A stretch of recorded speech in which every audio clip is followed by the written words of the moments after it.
Graças te damos, Senhor. Te louvamos. Tu és Senhor dos senhores, Rei dos reis. Tu és maravilhoso, conselheiro, nosso príncipe da paz. A ti te damos glória, meu Senhor. Tu és, Senhor, todo para nós. Tu és o nosso amado, Deus eterno, o todo-poderoso Deus. Ninguém pode contra o Senhor. Seja o Senhor dessa casa todos os dias de nossa vida. Que nessa igreja, Senhor, Tu reines e governes. Que Teu Espírito Santo flua com espontaneidade e naturalidade. Pai querido, que Tua presença se torne tão real como nunca antes em nossa vida. Nós declaramos que Jesus Cristo é o Senhor, que Jesus é o Senhor de toda essa cidade, desse bairro. Caiam por terra todos os argumentos contrários contra a natureza de Deus. Se nós somos servos de Deus, declaramos falência para o reino das trevas. Poder de Deus, venha com poder sobre essa casa.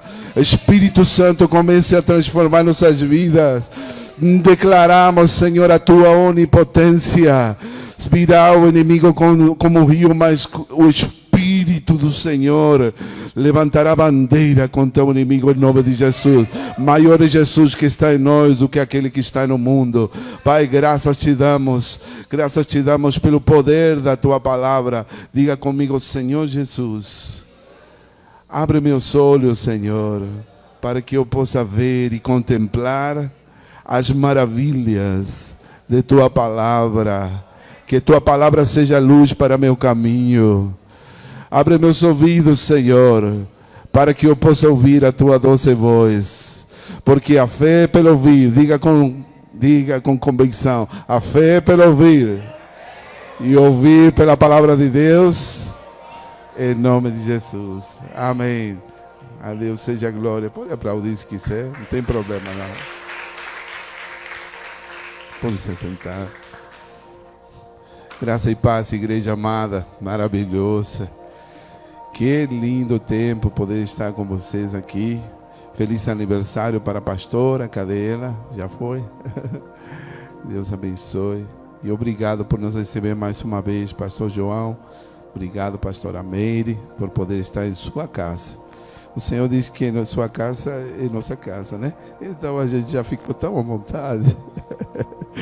Obrigado por nos receber. Obrigado de coração.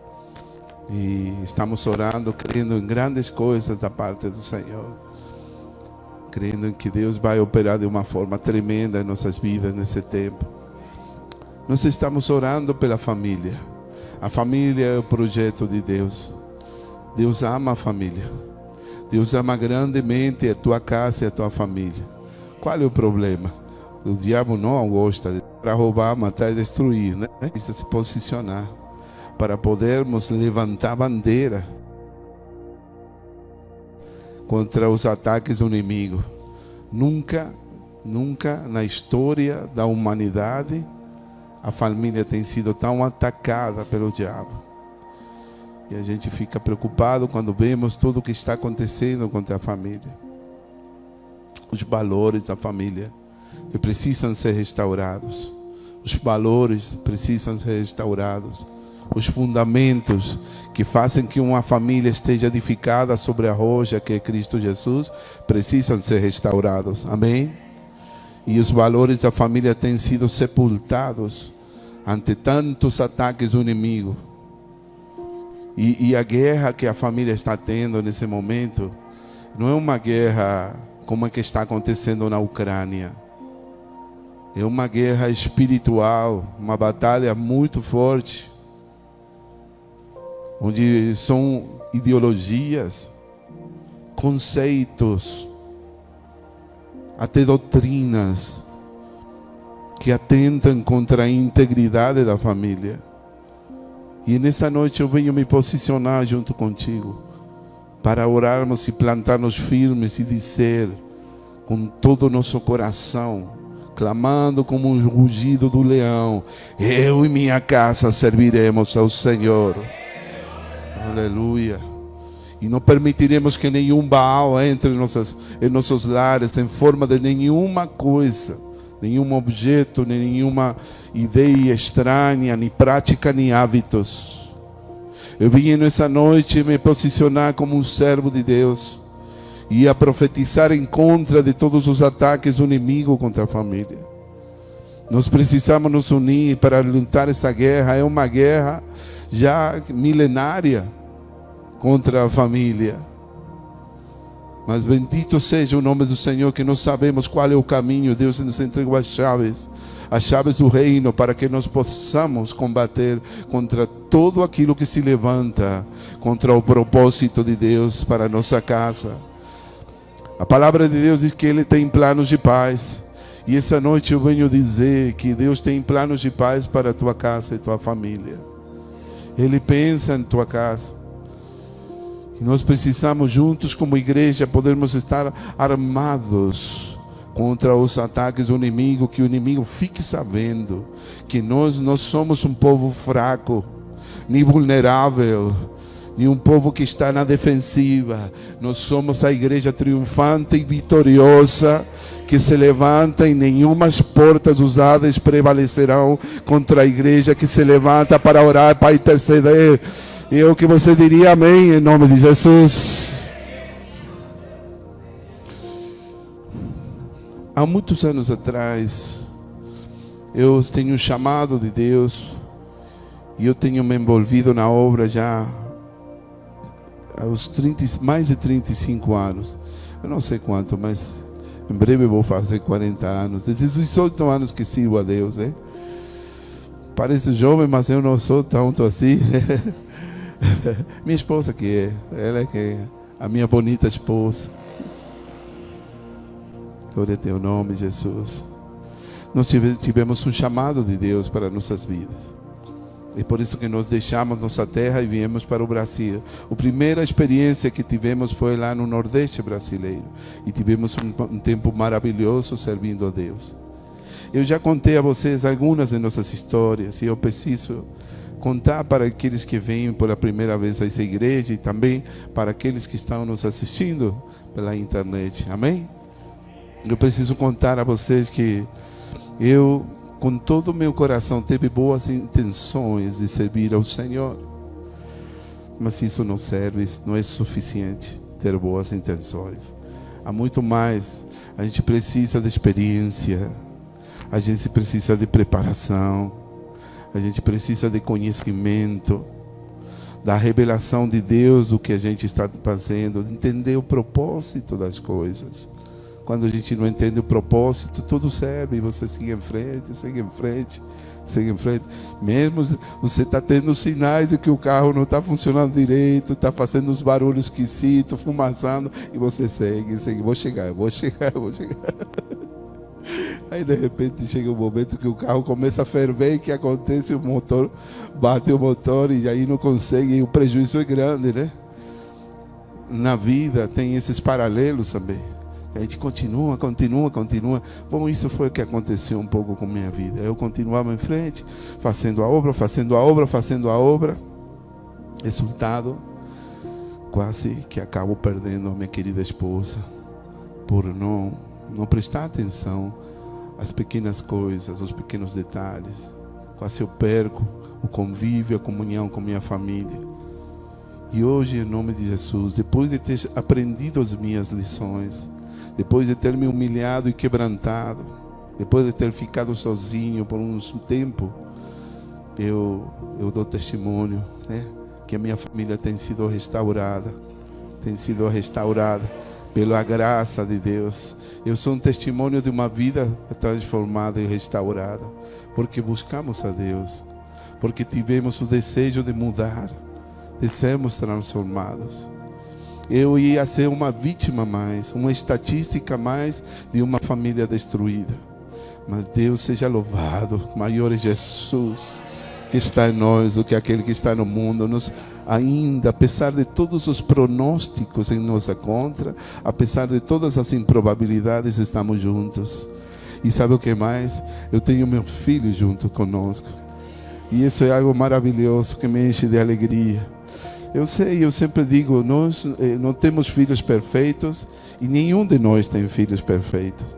Tente você compreender isso, que a palavra de Deus, a Bíblia, é constituída por heróis da fé, que foram homens de carne e osso, de barro, constituído pelo pó da terra. E Deus se glorifica na vida de todos esses homens que falharam muito, assim como Jacó, que o irmão citou aqui. Eu preciso te corrigir uma coisa, preciso, porque é importante aqui. Muitos de nós recebemos essa informação que Jacó era o enganador, um cara que não prestava, que não sei mais. Desculpa, ele está na galeria dos heróis da fé. Na verdade, quem foi enganado foi ele. Foi o sogro desgraçado que mentiu a ele. E disse a ele: olha, eu vou te fazer isso. E mentiu pela mulher, pela filha, mentiu pelo trabalho. Foi aí que enganaram. Foi ele que lutou. Com relação a Esaú, ele não enganou Esaú. Foi Esaú que vendeu a primogenitura porque estava morrendo de fome. Eu estou nem aí de primogenitura. Ele era um caçador. E muito interessante que um caçador sempre, ele tem comida, né? Mas aquele dia parece que não tinha caçado nada e estava com muita fome. Não caçou coisa nenhuma. O caçador foi fracassado nesse dia. E então disse: eu tenho aqui as lentilhas, o feijãozinho bem gostoso. Mas vamos fazer uma coisa: você quer meu feijão? Tudo bem. Você me vende sua primogenitura e eu fico com ela. Eu te dou essa comida. Olha como está gostoso. Ele vendeu, ele não mentiu, ele vendeu. Então disse: eu não estou nem aí, eu vou ser bem sucedido porque eu sou um homem forte, valente. Então ele vendeu a primogenitura. Não estou falando isso para a gente entender, né? Porque ele está aí junto com os heróis da fé. Supostamente foi um cara que enganou, né? Mas ele lutou com o anjo. Lutou com o anjo para segurar a bênção. Eu não vou te soltar até eu pegar a minha bênção, né? Então era um homem muito especial. Alguém que lutou, né? E que Deus abençoou e prosperou muitíssimo. Tem coisa que a gente não entende, né? Na Bíblia diz uma coisa, mas quando ele foi chamado de Israel, quando ele teve um encontro com Deus, a sua vida mudou para sempre. Deus seja louvado, amém? Todos nós somos assim, pessoas que um dia a nossa vida muda. Esse foi o meu caso, um dia que eu disse: se eu não mudar, minha vida não for transformada, a minha família vai ser afetada. Eu pensei nas consequências. Eu pensei que se eu não fazia alguma coisa, eu via meus filhos todos distantes de mim. Eu via que todos os meus filhos um dia vão ficar, só Deus sabe com quem. Então disse: não, eu vou pagar o preço. Eu vou recuperar minha família. Eu vou correr atrás. Se eu tiver que mudar alguma coisa, eu vou mudar tudo o que eu preciso mudar para que eu e minha casa sirvamos ao Senhor. E eu não me arrependo. Não me arrependo de ter dado tudo de mim para poder recuperar, trazer de volta a minha família. Eu sou um testemunho vivo do que Deus pode fazer com uma família que não tem mais jeito. Uma das coisas mais lindas que salvaram a minha vida, meu matrimônio, foi fazer um encontro de casais com Cristo. Nossa, que coisa mais linda. Jamais imaginei como chorei aquele dia. E entendi que eu precisava muito de ser treinado, ensinado, porque ninguém te ensina como ser um esposo. Ninguém te ensina como ser um pai. Ninguém ensina você. Você tem que aprender sobre a marcha, como ser uma mãe e esposa ao mesmo tempo. Então a gente precisa aprender o que nós devemos fazer para que nosso matrimônio funcione e nossa família seja estabelecida sobre a rocha que é Cristo Jesus. Porque quando a família está estabelecida sobre a rocha, pode vir furacão, pode vir tormenta, tempestade, pode vir tsunami. A minha família estará segura embaixo da rocha que é Cristo Jesus. Alguém pode dizer amém? Venha, diabo, venha, estou te esperando. Eu e minha casa serviremos ao Senhor. Crê no Senhor Jesus Cristo e será salvo, tu e tua casa. Amém? Você recebe isso? Por favor, receba no teu coração. Então eu venho hoje me posicionar como um servo do Senhor e profetizar contra todas aquelas coisas que se levantaram contra a nossa família. A família está sofrendo, meus irmãos. Nós temos um problema muito sério de orfandade, de falta de paternidade. Esses são os problemas que lutam as famílias. Está comprovado, pastor. Filhos que não têm pai, geralmente têm muitas dificuldades de sair vitoriosos. E por isso que aí entra o papel da igreja. A igreja se levantou para ser a esperança do mundo. A esperança dessa terra é a igreja do Senhor. Um lugar de refúgio, de paz. Tão atacada como é a igreja, tão mal interpretada como é a igreja, tão caluniada, tão atacada pelo inimigo, mas ela continua sendo a esperança de Deus para esse mundo. E aí onde o papel da igreja é muito importante, porque tem que prover paternidade para aqueles que não têm pai. Sermos provedores do amor de Deus, ativadores de bênção na vida de filhos que estão embaixo de uma maldição. Por isso que é muito sério o nosso papel, como líderes, como obreiros do Senhor, como pastores, como servos de Deus, lutarmos pela família, lutarmos pela família. Se a gente não faz isso, quem é que vai fazer, meu irmão? Quem vai lutar pela tua família se você não luta por ela? E eu quero junto, em unidade. Por isso é tão bom que haja campanhas de oração e iniciativas para levantar e fortalecer o vínculo da família. Amém? E eu estou involucrado, eu estou envolvido nisso com todo o meu coração. E eu tenho algo para te dizer. Como foi que eu restaurei o altar familiar da minha casa? Quando nós estivemos na Argentina, meus filhos não conheciam ainda meus pais, né? Eles nasceram, a maioria, no Nordeste brasileiro. Nós moramos em Belém do Pará também. Estivemos um tempo lá em Belém do Pará, quase um ano. Moramos na cidade de Ananindeua. Estamos falando aqui porque estamos ao vivo e tem pessoas ouvindo, escutando. E tem meus filhos aqui que somos meio paraenses. Oh, glória a Deus! Aleluia! E foi muito inspirado porque a gente foi lá para servir a Deus, fazer a obra. Eu tenho meu filho aqui que morou comigo em Belém do Pará, né? Eu não sei se você lembra, mas ele é pequenininho. Então, graças a Deus, sempre fazendo a obra, sempre fazendo a obra. Quando estávamos morando no Nordeste, decidimos fazer uma pausa, logo de muitos anos de serviço, e voltamos ao Brasil. Aliás, a Argentina, nós somos Argentina. E aí morando uns anos, vimos que estava muito difícil para poder voltar para o Brasil.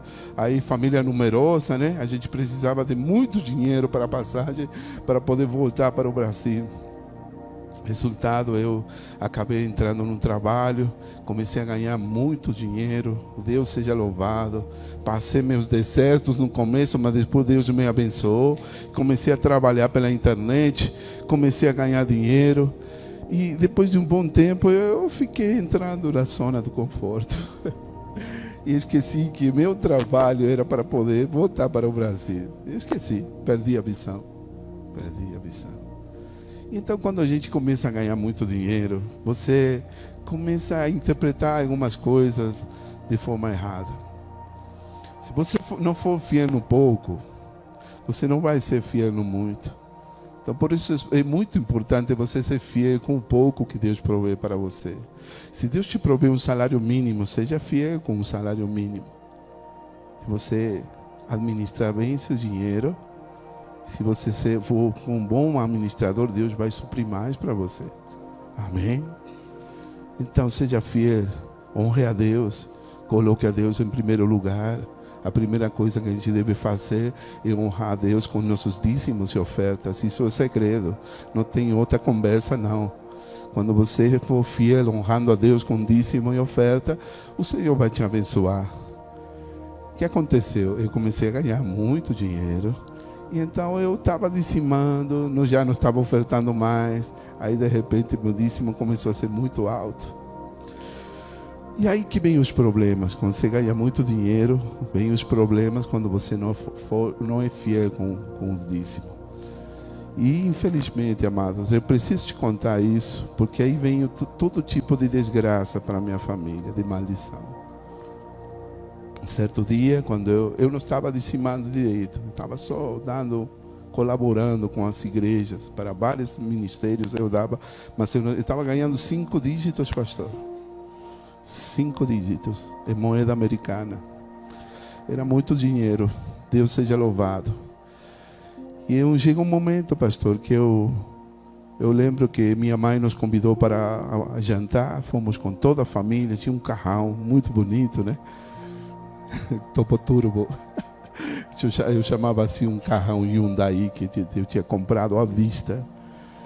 Amados, eu lembro que esse dia, quando voltamos para casa, passamos um lindo momento com nossa mãe, as crianças, né? Eram todos pequenos, só tinha os filhos mais velhos, eram adolescentes. Chegamos à nossa casa e vimos toda aberta, arrombada. Tinha levado todas as coisas de casa. Entrou o ladrão e levou muita coisa. E nosso coração veio embaixo, né? E eu entendi o recado, né? Logo, paralelamente a isso, eu entrei assim, indo para baixo, em parafuso, uma queda que foi muito grande. Eu tive 2 pré-infartos durante esse tempo. Meus investimentos que eu tinha, meu dinheiro, eu perdi tudo, absolutamente tudo. Que eu pensava que estava sendo esperto e investi em investimentos de renda variável, e aí deu tudo errado para mim. Eu estou contando isso, irmãos, porque eu conhecia a palavra. Supostamente eu trabalhava para poder levar minha família de volta, estava juntando dinheiro para voltar para o Brasil. E aí, meus irmãos, quando eu fiz isso, eu compreendi o recado. Eu entendi muito bem que eu estava substituindo a Deus. E Ele não estava sendo o primeiro lugar da minha vida. E eu entendi que eu tinha entrado um coração de ambição, de idolatria muito forte. Então, foi um momento de voltar para a casa do Pai. Aí começamos nosso retorno, aos poucos, né? Eu até íamos visitando igrejas, mas não tínhamos uma igreja fixa onde nós nos identificávamos. Mas um dia visitamos uma igreja e ficamos aí até o tempo que saímos para o Brasil de volta. Ficamos por 1 ano com eles. Uma igreja, Santuário da Fé, um pastor, um apóstolo que nos abençoou muito. E eu me lembro muito bem que aquele dia estava tão quebrado, tão falido, sem 1 centavo, nem sequer para pagar meu aluguel, nem temos dinheiro para nada. Foi um momento de muita tristeza em nossa vida. E eu decidi voltar a fazer um compromisso com Deus. Eu disse, eu vou voltar, vou fazer um compromisso com Deus. E aí começamos novamente com a igreja. Voltamos. O pastor nos abençoou. Comecei a dizimar o pouquinho que eu tinha. Eu comecei a ser fiel novamente com meus dízimos. E eu entendi que Deus não abria mão disso, de minha obediência. Deus não precisa do teu dinheiro. É você que precisa ser obediente ao Senhor. Deus não precisa de dinheiro. Amém? Não precisa. Mas Deus nos prova para que nós sejamos fiéis e obedientes. Eu venho te contar essa história, porque aí começa nosso processo de voltar a restaurar o altar familiar. Isso é algo que nós não tínhamos feito. Entendíamos que nós devíamos orar juntos como família. Eu juntei meus filhos, todos eles pequenos, antes de dormir, de ir para a cama, nos juntamos para agradecer a Deus e para honrá-lo e adorá-lo. Era um momento muito lindo e precioso com minha família. 5, 10 minutos, 15 minutos. Eu não pregava para meus filhos porque já eles conheciam muita palavra, mas deixava eles agradecer a Deus, o princípio de contar as bênçãos e não somente os problemas entre família. Amém? Estão aqui? Estão escutando isso? Eu estou dando testemunho de uma restauração de família. No momento em que nós começamos a restaurar o altar familiar, milagres começaram a acontecer. a nossa vida. Milagres sobrenaturais. Eu tinha um carrinho, pastor, muito parecido com uma Towner. Viu aqueles carros coreanos que eram uma van? Como eu tinha um bocado de filhos pequenos, todos eles entravam aí.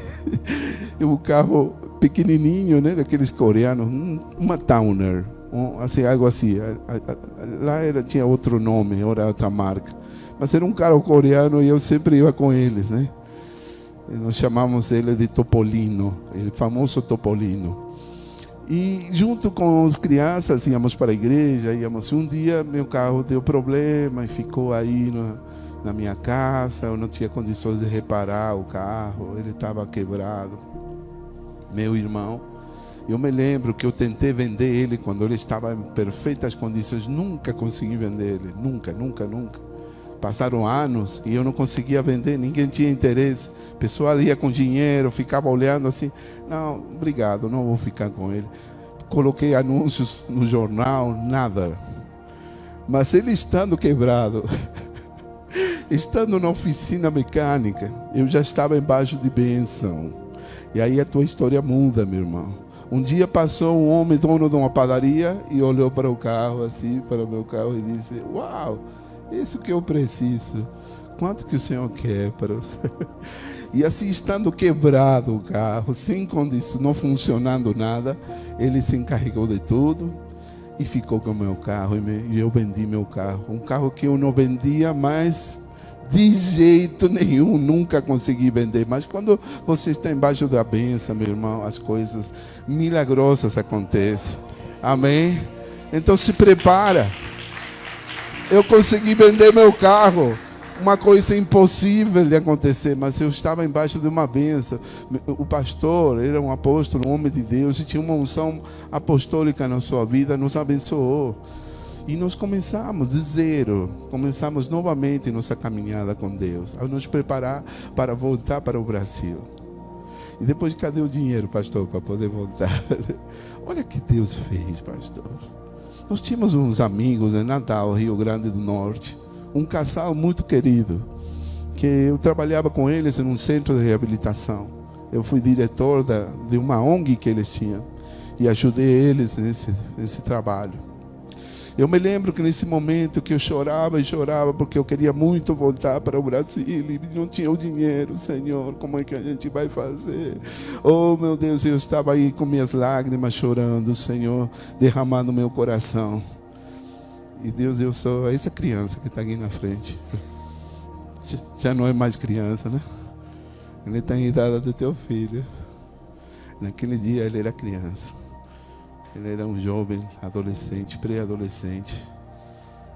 E a unção profética veio numa criança.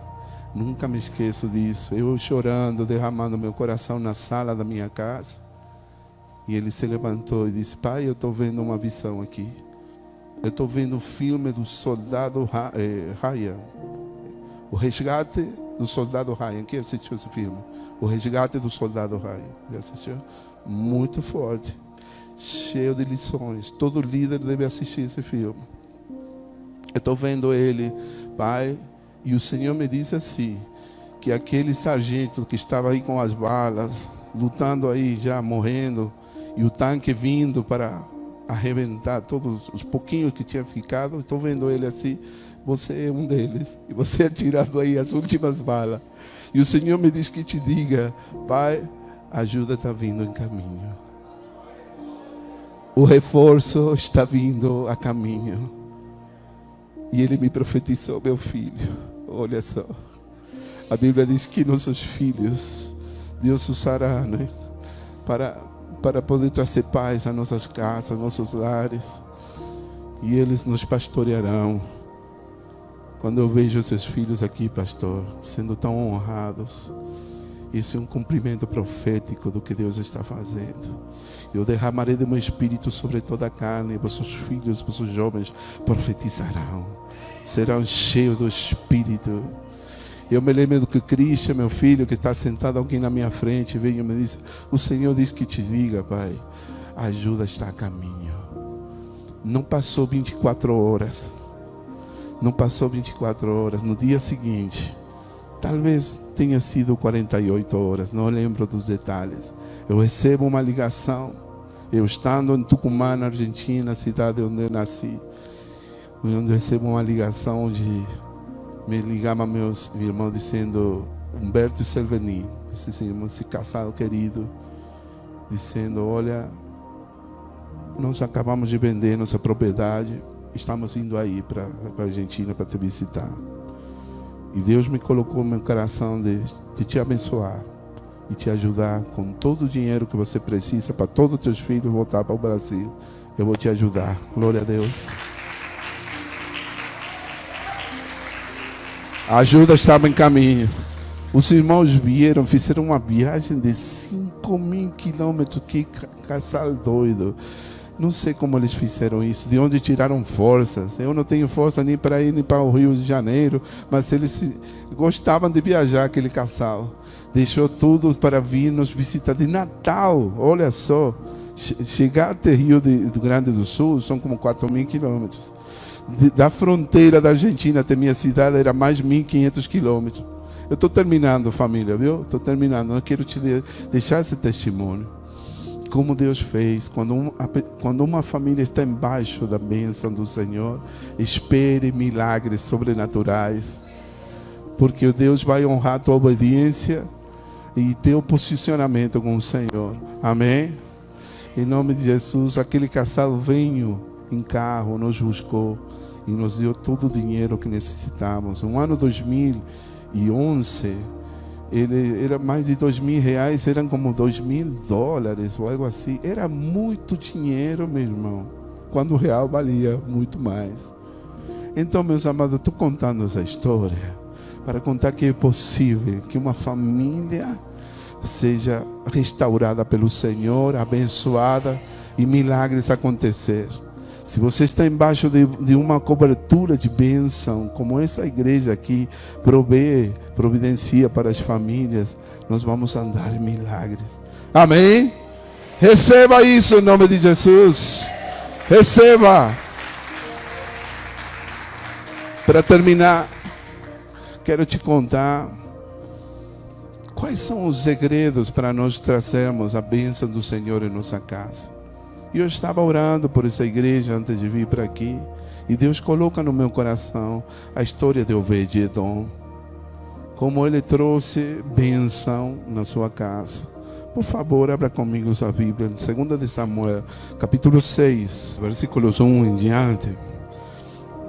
E tornou Davi a juntar todos os escolhidos de Israel, em número de 30.000. E se levantou Davi e partiu com todo o povo que tinha consigo de Balaã, de Judá. E a Bíblia conta que para levarem dali para cima a arca de Deus, sobre a qual se invoca o nome do Senhor dos Exércitos que se assenta entre os querubins. E puseram a arca de Deus em um carro novo e levaram da casa de Abinadab, que está em Jevá, a Uzá e Aio, filhos de Abinadab, guiavam um carro novo. E levando a casa de Abinadab, que está em Jeva, com a arca de Deus, Aiô ia diante da arca.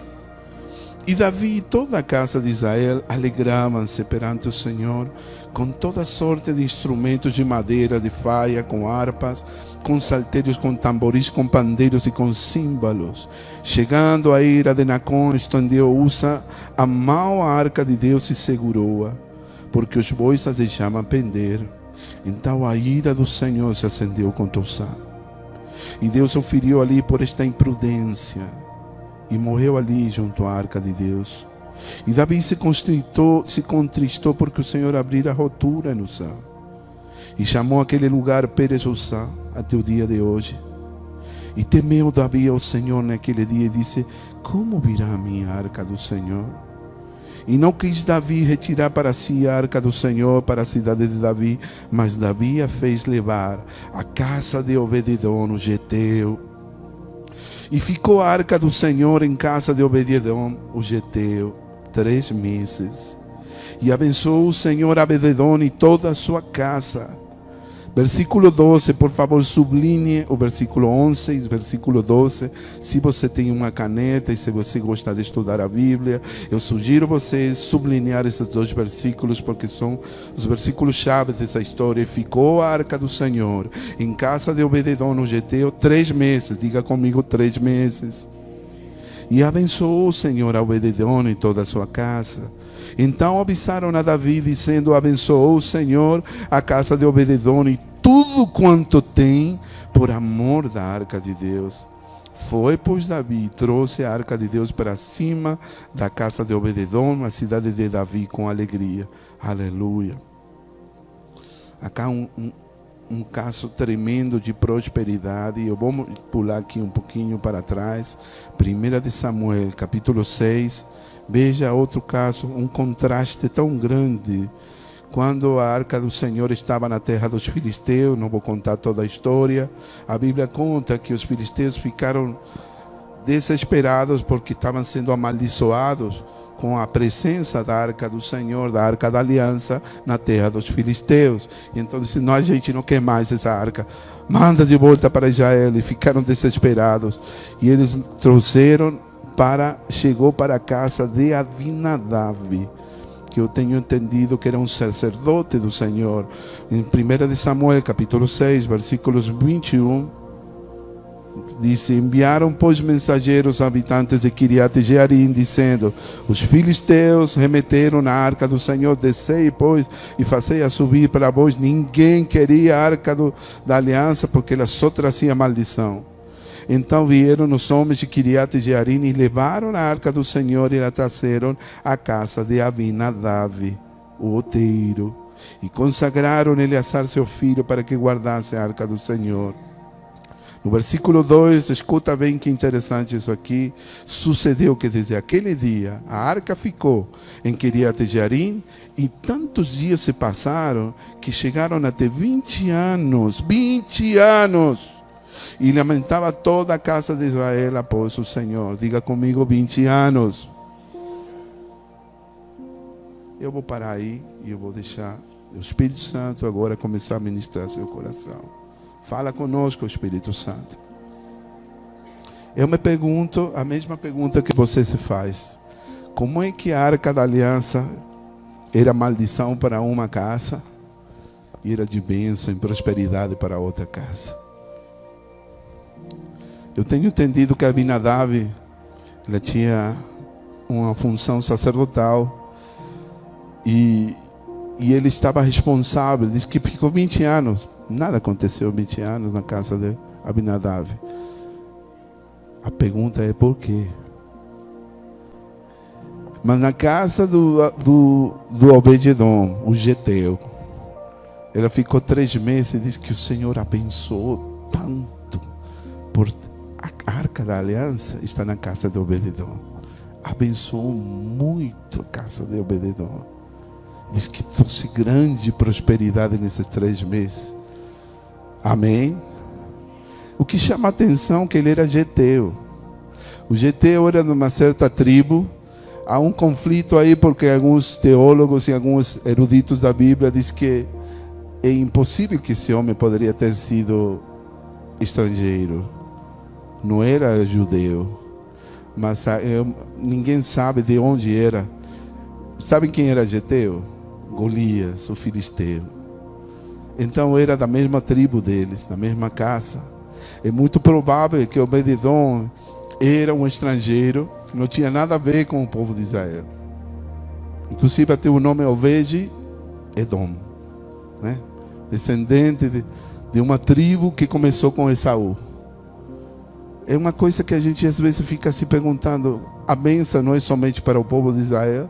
Não, a bênção do Senhor é para todos aqueles que têm uma atitude e uma disposição de receber a Jesus como o Senhor e Salvador. Qual é a diferença entre esses dois? A casa de Abinadab e a casa de Obed-edom. Eu não sei como recebeu a casa de Abinadab, a arca da aliança. Aqui não vemos muitos detalhes, mas diz que se lamentava Israel nesses anos. Mas na casa de Obed-edom o Senhor trouxe prosperidade. Por quê? Porque Obed-edom recebeu a arca da aliança com muita disposição. Amém, disse para Obed-edom, para Davi, quando disse: pode ficar na minha casa, com certeza. E eu venho trazer uma chave, eu vou tentar ser breve com isso, para a bênção do Senhor poder transformar o ambiente da sua casa e da sua família. Amém? A arca da aliança não é um talismã, irmãos. Você fala talismã? Talismã? Talismã. Não é um talismã, não é um objeto, não é um amuleto, não é uma coisa. É algo espiritual. É a presença de Deus. Nos tempos do novo pacto e da nova aliança, a presença de Deus, ela é a arca da aliança. Amém? E o que a gente precisa? É abrir nosso coração, a nossa casa, e termos a disposição de receber a presença de Deus em nosso lar. Amém? Você está recebendo? Por favor, é muito importante. Eu quero ter uma vida transformada. Eu quero minha família embaixo da bênção. Eu quero prosperidade para minha família. Eu quero e anelo com todo o meu coração. Amém? Anelo com todo o meu coração que a bênção do Senhor seja sobre minha casa, sobre minha família. Então aqui tem uma chave. E você precisa entender. Não vou contar os detalhes de por que aconteceu o que aconteceu com Uzá, como ele morreu. Talvez na sua escola bíblica é bom você tocar o tema de como foi transportada a Arca da Aliança e todos os detalhes. Aqui estou falando sobre a prosperidade e a bênção de Obed-edom durante esses 3 meses. 3 meses de bênção, de muita prosperidade para ele. E aqui o que eu quero ressaltar e salientar não é a prosperidade física, o bem-estar, é a presença de Deus. Que nada se compara à presença de Deus. Eu venho te falar sobre como a gente precisa da presença de Deus em nossa casa. Muitas vezes nossos lares, ao invés de ser lugares de paz, lugares de acolhimento, de bênção, nossos lares são campos de batalha, de guerra. O marido brigando com sua esposa, a esposa brigando com o marido, a confusão com os filhos, filhos que não se submetem aos pais, que não honram seus pais, pais que irritam a seus filhos. É muito difícil. Hoje em dia poder criar uma família é coisa para... Eu não queria usar essa palavra, né? Mas é para valentes de Davi. É muito difícil hoje em dia ter uma família abençoada, mudada, restaurada. Temos grandes desafios, não é fácil. Mas quando a presença de Deus entra em nossa casa, essa é outra história, outro segredo, outra história. E eu venho te dizer que assim como Obed-edom, ele foi abençoado durante esses 3 meses. Durante esses 3 meses eu tive tanta bênção. Mas não só foi esses 3 meses.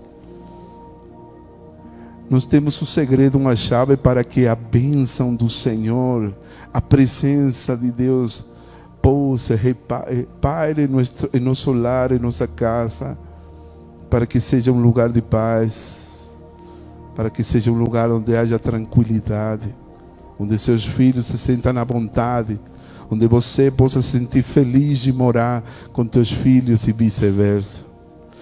Você está entendendo o que eu estou falando? Nós precisamos da presença de Deus em nossa casa. E eu venho hoje te dizer, meu irmão, se você quer uma família restaurada, mudada, transformada, é você que precisa mudar. Deixa de colocar a responsabilidade nos teus filhos. É você que precisa mudar. Eu entendi isso. Que se eu não mudava, como é que eu ia esperar que meus filhos mudassem? É você que precisa mudar, meu irmão. Amém? Seus hábitos, a sua atitude, Começa com você. Começa com você. Se alguém está em Cristo, nova criatura é. As coisas velhas já passaram, tudo se fez novo. Eu venho fazer um apelo hoje, para você entender que no momento que muda a tua atitude, a tua vida vai mudar, a tua casa vai mudar, teus filhos vão mudar. É você que precisa parar de ser teimoso. Você precisa parar de dar tanto trabalho para Deus. Deus que está querendo te abençoar, te ajudar, te prosperar, mas você dá trabalho. Você não colabora com o processo. Como é que Deus vai abençoar a tua casa se tu não colabora com o processo? Você precisa mudar, meu irmão, minha irmã. Você precisa entender que se você não mudar, isso vai carregar, trazer maldição para a tua família. Meu lindo, minha linda, por favor, receba isso no seu coração. Eu venho fazer um apelo por amor dos teus filhos, que a mudança, a transformação precisa com você, pai, mãe. É com você que precisa mudar. Quando a tua atitude mudar, então você vai ver como isso espontaneamente seus filhos vão olhar para você e vão dizer: uau, o que aconteceu com o pai? Ele não somente uma bênção na igreja, fora de casa também é uma bênção. Ele é uma bênção em casa também.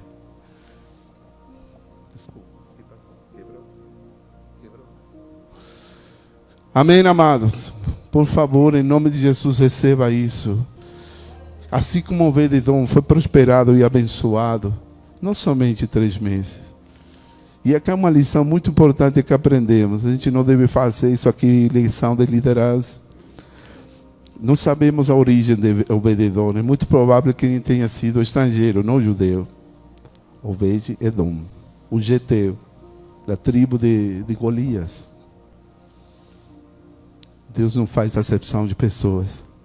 A bênção virá por aquele que tiver disposição para receber a Deus na sua casa, no seu coração.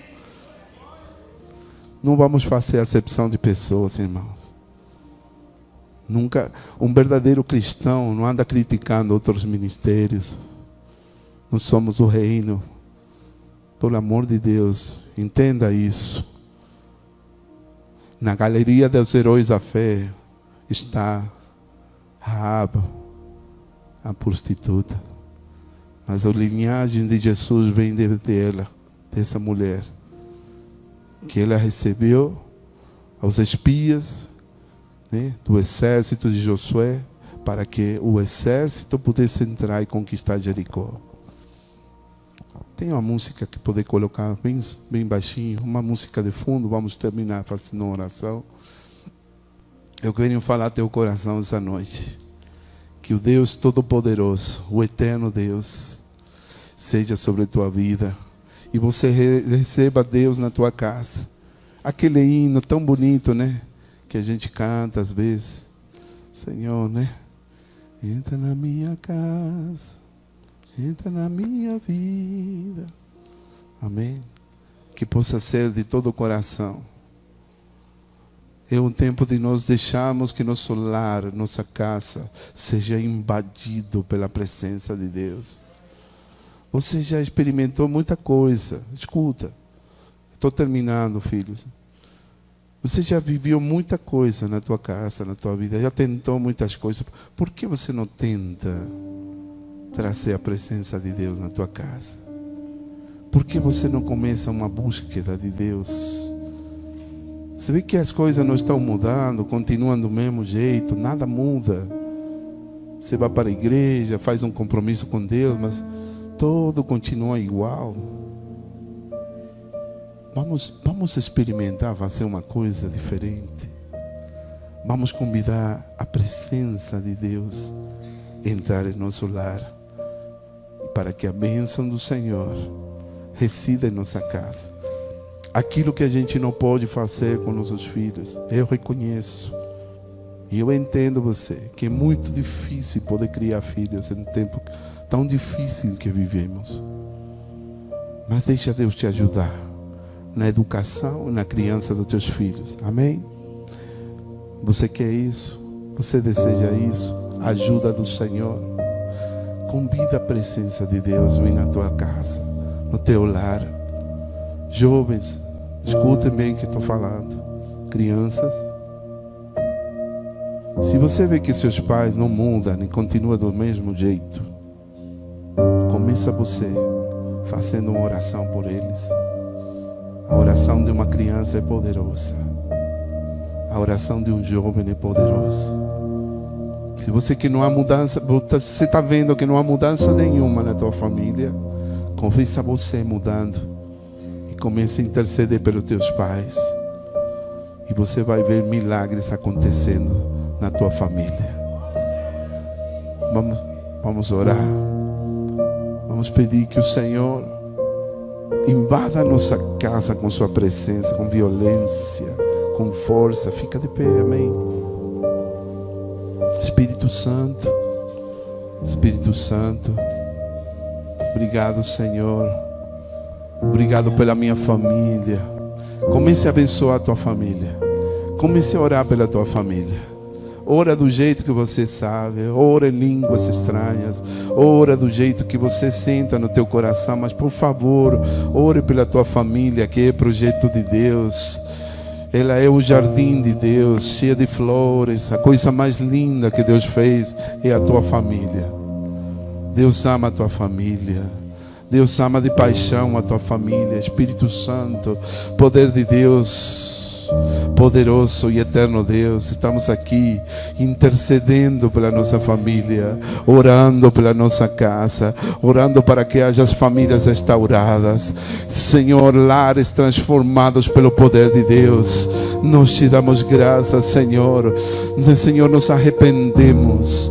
Se nos arrependemos, se temos falhado, temos pecado, se temos transgredido as leis espirituais de Deus, nessa noite vimos diante da tua presença, em nome de Jesus, clamando, Senhor, teu Espírito Santo, a tua presença, o poder de Deus para nossas vidas, para que a nossa casa seja transformada, a nossa família. Apresentamos diante do teu trono, do teu altar, a nossa família, nossos filhos, Senhor, nossos pais, Senhor, nossos irmãos. Se tem alguém pródigo, Senhor, que virou as costas para Deus, nós clamamos em nome de Jesus, que tu és todo poderoso, que não há ninguém como tu, Senhor. Oramos, Senhor, pelos filhos pródigos que viraram as costas, Senhor, se afastaram de Deus. Em nome de Jesus fazemos um clamor e clamamos, Senhor, que eles são livres, soltos de todas as mentiras do diabo. Ordenamos a Satanás que tire suas mãos de nossos filhos, de nossos entes queridos, de nossos parentes que um dia te serviam, Pai, mas hoje, Senhor, afastaram de ti, voltaram as costas. Nós fazemos um clamor pela família e clamamos juntos: crê no Senhor Jesus Cristo e serás salvo, tu e tua casa. Deus Santo eterno, nosso clamor é pela família nessa noite. Abençoamos nossa família. Faça um clamor, chore pelos teus filhos, chore pelos teus pais. Se arrependa, meu irmão, se arrependa de todo pecado de negligência, de todo pecado de você ter sido negligente. Talvez não teve tempo para teus filhos, para você se esqueceu que eles precisavam do teu amor, do teu aconchego, de você ser um provedor, de estar mais presente. Pai, em nome de Jesus, pedimos perdão pelos nossos pecados. Pai, nos perdoa, Senhor, se temos falhado como pais. Nos arrependemos nessa noite. Muda a minha vida, Pai. Eu oro em nome de todos os pais e mães que estão aqui, que não sabíamos o que fazíamos. Meu Deus eterno, em nome de Jesus, muda a nossa vida, muda a nossa casa, muda a nossa família.